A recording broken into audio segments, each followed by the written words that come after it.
to turn to my panel now and begin from the question that the Deputy President posed, which is how can any reasonable person, Mr. Sosion, withhold a certificate from an already needy student, knowing full well the NEC Act, which says certificates or diplomas shall not be withheld from the candidate by any person or institution, and that's section 10(1)(b). Number one thing that must be appreciated is that the principals and teachers and schools have played a reasonable role to allow learners to go through the school system without any interference. That's a very great concession and is a great act of benevolence. And while going through the school system, there are services and consumables that have been invested and expended. And this is majorly through the credit services that we get through the suppliers and through all the understanding with the suppliers. But then the practical fact in all institutions globally is that students must actually really clear from the school before being issued finally with a certificate. We welcome the directive because the indication that the government will be willing to pay. But then we were not involved in the formulation of the directive because I believe the presidency cannot issue a directive without advice from the line ministry. And before that advice was given from the line ministry, then definitely we were not involved. That's number one. Number two, the Act, Kenya National Examination Council Act 2012 is explicit and would be more than willing to release these certificates, but would like to engage in a professional procedure. Once an act of parliament is in force, to operationalize the act of parliament, there must be regulations. And therefore, Kenya National Examinations Council should have gone a step further to develop regulations so that it guides on how each and every clause of the act is to be implemented. But to this stage, that is lacking. But then that is not our contest. Where we are at the moment is that a directive has been issued. We are not opposed to the directive, but we would like to engage in a more civil process of releasing these certificates, because number one, students must clear. Number two, we must look at the impact and the consequences of the same on the continuing students. Okay, hold on a minute. I want to interrogate some of the things that you've already elaborated. And the first is, while schools, quote unquote, have been benevolent in allowing the students to continue with their education, it really doesn't serve a purpose if at the end of the day they do not live with a certificate because they're not able to pursue further education such as tertiary education. Yeah, but they can't go to university, they can't go to a training college. And the truth of the matter is somebody should have interrogated and carried out a clear situation analysis. In situations where students would have intended to proceed for further studies, I don't think we have held these certificates. We've done a lot to ensure that these students are able to access their certificates and proceed with their studies. The certificates we are holding, the students have never come back for them. We've never denied. But then, nevertheless, somebody also should have assessed the impact of the same. Because number one, schools are already closing down before the end of the term. The creditors have stopped delivering supplies to the school. And that is a disaster in the waiting. Number three, there is a predicted high complacency that even third term parents will not be able to pay school fees because they know the directive is write the examination and get your certificate. So it will encourage more default, in your opinion? It will encourage more default, and where we are headed to is very great disaster. And as we are speaking here, the morale of the principals is so much down, and we have taken very critical steps and measures. We've written to the cabinet secretary to invite us for a meeting so that we can discuss the implementation of the directive. Okay, I want to bring in the rest of the panel, and I should add to my viewers that we did reach out to the Ministry of Education to send a representative, but unfortunately no one was available to be here. Janet, let me come to you. Withholding a certificate doesn't really guarantee schools, though, that they're going to be paid at all. So is the question that we are perhaps not looking at the bigger problem in terms of how to deal with our neediest students? Yeah, and I think a lot of the sentiments that have been expressed by Sosion are correct in terms of what are we looking at in the first place. And I think it's wrong for everybody to be led to imagine that we are looking at a directive that has not come from anywhere. I think the process of developing the Kenya National Examinations Council Act was fully consultative and went through the entire process until it was enacted into law. So we are debating here as to whether we can we want to implement a law that we've put through our structures, and I think for me that is disastrous, because the idea is we must respect the law, because a bad law is law anyway. So having said that, and then you're looking at the situation like what Sosion is expressing.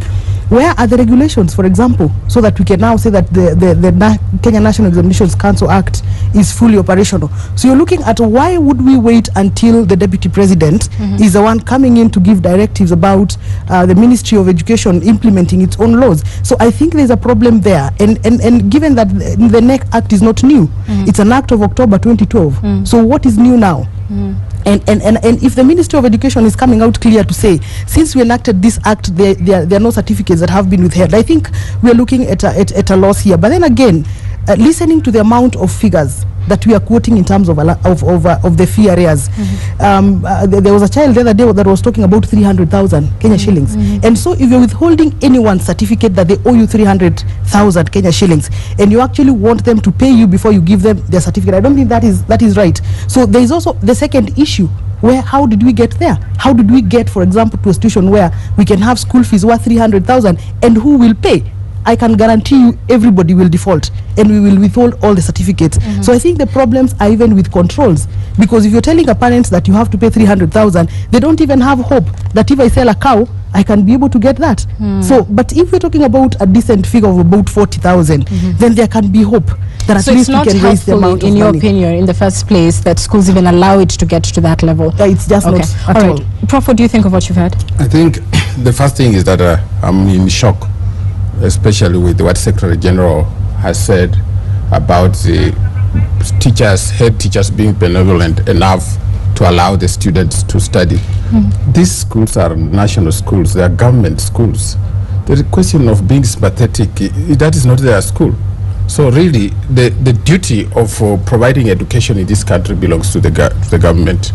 These are just agents, and the agents seem more concerned about the running of schools than their employer. That just tells you what goes on in the schools. Most of the money they are demanding, if you look at it over the years, is money which even has levied, where they have punished parents, asked parents to pay some money, which is not even approved. So even when you do a good audit, it will just expose the greediness of and the corruption that you find among school heads, so that figure could come down. But there's a problem with the fee structure, you're saying? Yes, there are levies which are not approved, but they have been added as fees after the students leave. That has to be addressed.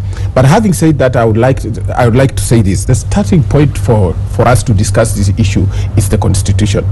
For the first time in this country, since the Uhuru administration took power, I saw the voice of Uhuru and Ruto trying to look back to the Constitution. They are cornered in a situation where, if you look at Chapter 4 of the Constitution on the Bill of Rights, education is a right, and they do not want to abet in criminology by engaging, working with the school heads to deny children their education. So what the government seems to be doing, in my interpretation, is to make sure that the Constitution is followed by giving the children the opportunity to learn. But secondly, therefore, now when it says let us talk about it, I think what the government seems to be arguing is let the head teachers, including Secretary General, propose ways. I read something associated with him. Probably they misquoted you, which said you seemed to say that we need to have a national lottery on education. So they want a proposal, because this is a short-term measure. We want a proposal on how we can fund high school education. And once we get that proposal in place, we shall have a long-term program. But this idea of withholding the certificates is unconstitutional, and I think that is where Ruto and Uhuru found themselves, and they thought that somebody could take them to court. But in the meantime, Professor, what happens to schools? Because the picture Sosion is painting is that they have to pay suppliers. they may be threatened by being closed down. These are threats. In fact, if you look at them, the school heads have a lot of money around them, which goes to wrong uses. They have levied wrong fees which not approved, and they now threaten the government. This is blackmail. I don't think that a government worth its salt is going to allow a school like Alliance High School, a school like Msingo High School, to be auctioned, and it will have no capacity to stay. Janet, quickly before Sosion responds. I think let's stop exaggerating some of these issues. Because if you have kept a certificate in the shelf for 5 years and your school has not been auctioned, I am not sure giving that certificate away will make the school be auctioned. So I think there's some exaggerations here that we need to check, and especially in the greater good. What are we doing to this learner that we are saying we are withholding your certificate? You cannot even access any form of employment. You cannot even access any college. So the greater good is what we want to look at here. And anyway, as he says, the schools are the responsibility of the Ministry of Education. Where the implementer of the policy gets more concerned than the owner of the policy, then there's a problem there. They want to pocket this money and take that money home properly. Yes, that's why they are over concerned. Well, I appreciate the divergent views. I think most of the views are based on absolute ignorance on how schools are run. Like you need to be in a school system to know exactly what happens. The moment you admit a student, I have to correct that. The moment I have you a admit degree a in student, education. I have a degree in education. I have taught in teachers' colleges. You cannot tell me that I have ignorance about the way schools are run. Fair enough, Professor. Let me make his response. I have qualification in education. Your point is come made. for civic contest, but we've come to analyze facts. Once you admit a student, that student must be fed, that student, the learning tools you must purchase, and there's a lot of cost that goes into it. So to generalize and talk about corruption, I think that will be far-fetched. We want to be extremely realistic that budgets are generated. There are 7,000 schools, and learners are sustained. And in fact, very many schools have even developed endowment accounts and raised money to assist these particular learners. And moving so fast and talking about the current constitution, I don't think the current constitution has reached, and even this country has reached, a level of full free education. The Kenyan system is still at the level of total cost sharing. There's partly government and partly... Government is saying in the next 3 years they think secondary education will be absolutely... I think also we have to put matters into perspective. I think the fact, the truth of the matter, we are in the month of July, and government has not even wired the total money that is required for second term. The fact is, Kenyan system is still operating on what you would call the Washington model of cost sharing. Partly government and partly parents. But the constitution envisages a totally free, the Nordic system. And we are not yet there. And while we are still at this stage of the transition, we must be practical and realistic with the situations. And I'm reading some suspicion from you that you do not in fact believe that government will actually pay these monies, the 14 billion. Is that correct? No, we are not against that. That is why we said very clearly. We believe, because they gave a directive, and that is why we are asking for a meeting before the certificates are released. We want to sit with the Minister of Education, carry out a situation analysis, do a clear audit, know how many certificates are held, and against how much fees, and what government is ready to pay, and what is the strategy that the government has. That is all what we need. We need a meeting so that we do a very factual and scientific situation analysis, rather than getting sensational and I think also it's fair for us to say that the government also has not been very committed to funding the secondary education, because as much as we are saying, because I saw the Deputy President committing that in the near future education is going to be absolutely free, but if you critically analyze the amount of investment the government has done over time, and especially the just read budget, the government only increased the allocation to capitation by 3,000 only per learner. And so for me, the government is not putting out real commitment that can even call trust from the heads of the very institutions. And even, like, for example, if you look at ordinary things like, for example, ensuring that the monies are wired in good time, the government can still not deliver that. So clearly nobody can trust that even the resources, and today I was seeing contradicting opinions, because the deputy president and the president are saying come and discuss with us, but then again what is happening at school level is that, and I saw the PS saying that the parents, I mean the principals and the learners should come up with a framework as to how so I think the government also is not fairly handling this matter, and it's really critical, because we are saying the public primary schools are totally dysfunctional. Why? Because of cash crisis, and that's the truth of the matter. That is why we are graduating people who are 100 and so on. Do we want to extend the same confusion at secondary school level? And I think my answer is no. So the idea is, as much as government is stressing on these partnerships between parents and everybody else, can the government lead from the front by first investing in education, and seriously so, and ensuring timeliness to these disbursements? Because I want to ask the government today, are they sure that there is any business transacting in schools? There is no money. So what business is transacting in schools? Good question. I wish they were here to answer, Professor. But the point is this. We agree that the government should do more, and I think they haven't done as well as they should do. But what do you really think, when the government invites the teachers to come and discuss, there are hard questions to be answered. Such as you hold a very expensive annual Heads Association conference on the account of poor students. Part of the money that the one in Mombasa? Yes. No, I think that's not on the account of wait. This is one of the questions. Let him finish his point. I'll give you a chance. It's not. No, wait. The Heads Conference. No. The Heads Conference. I've not even said anything. We can't allow. The Heads Conference. You are defending your perhaps constituency. he could finish his point and then you respond. You are finishing your constituency. I mean, fees, part of the money. Government does not give out money.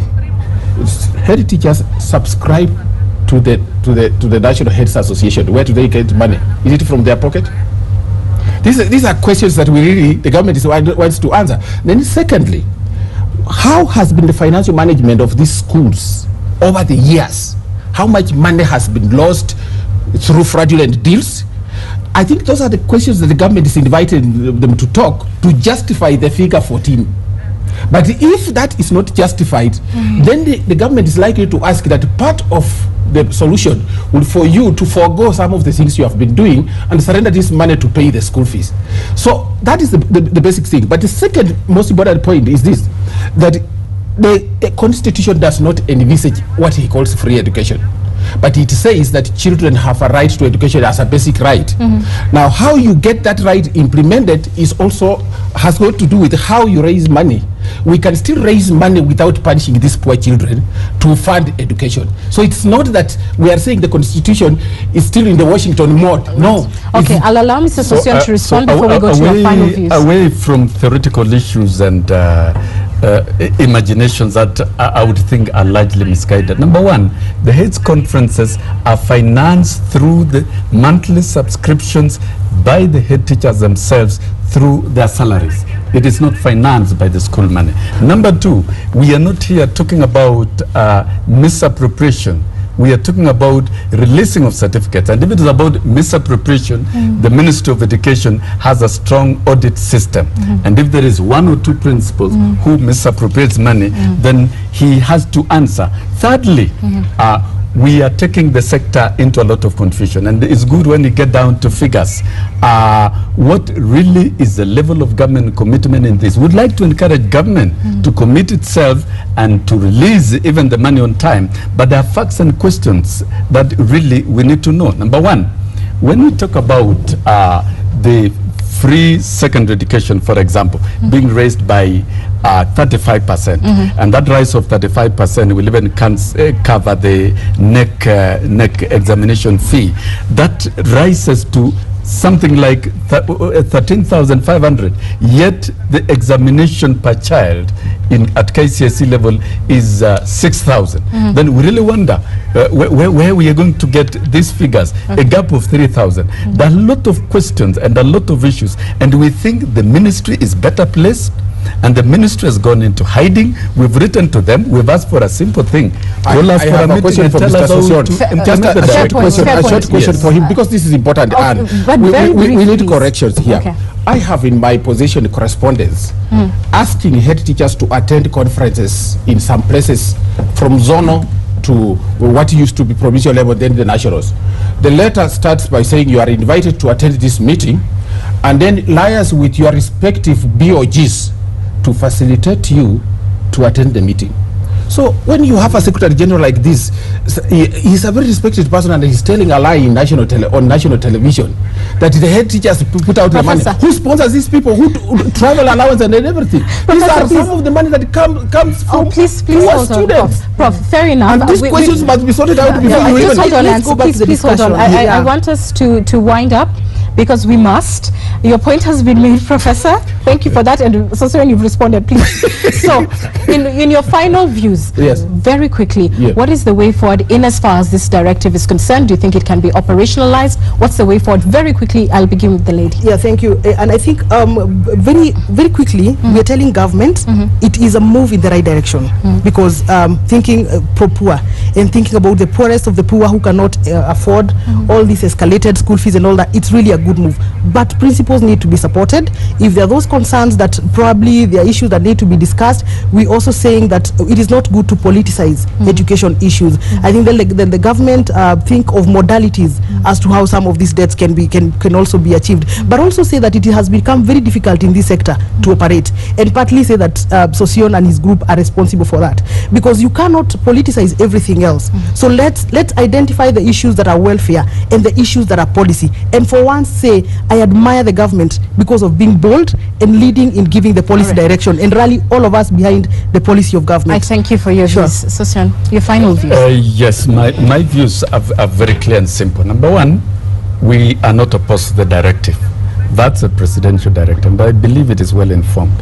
Number two, we need a meeting to discuss the implementation modalities. Let government tell us how it's going to tackle the whole issue, because from the statement, we are getting it that it's government that will foot the cost of the fee arrears, because this is money that is due to the creditors and suppliers who are threatening to cut off supplies to school, and this is giving a real threat. Number two, we must also ensure prudence and discipline, that even the continuing students, continuing parents do not fall into a kingdom of complacency. They must continue meeting the obligations. These are critical issues, and therefore for us, we have asked for a very simple thing, and we have not asked it through the media. We've written in black and white to the cabinet secretary to ask for a meeting, and if the ministry is going into hiding, then we might decide and take a very strong position as from under and give that. Oh my! This is not a teacher welfare matter. It's not a teacher welfare matter. No. It's a policy of government. So policy implementers. Thank you both. I must ask you both to be quiet. I must appreciate that it's the principal who will implement it. Yes, it's not a welfare issue. That is your final views. This is not a teacher welfare. Just two quick things. Please, thank you. The threat of creditors actually is final views. Yes, final views. The creditors are principals themselves. So go home with that joke and think about it. But what I want to say is this: that indeed we need a new policy on funding of higher education, and it needs everybody's input. It is not just the principals with the government. Once we do that, we could even tax people in a particular way and say we want to fund education, so that we don't see this miserable state that we are seeing our kids in.